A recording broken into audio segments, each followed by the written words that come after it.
In this video, I want to show you how to use vectors to control the filter on a synthesizer. The first thing I want to point your attention towards are these two vectors right here, vector 1 and vector 2. Now, the first one of these just creates a very fast sine wave, and the second one creates a ramp up shape. When we then combine these two shapes using the vector multiply function, we get this shape, which we can use to modulate our filter cutoff. And once we have this modulation curve, it's important to set the total length of the shape to the length of our melody.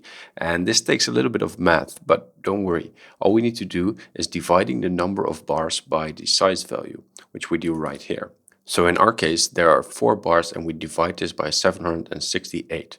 And we get this size value by dividing the number of beats per bar by the resolution of our modulation shape, which is 1/128 in our example. After that, the only thing left to do is use the gen controller argument to map this modulation shape to CC number 1, which by default controls the mod wheel. And then we get this.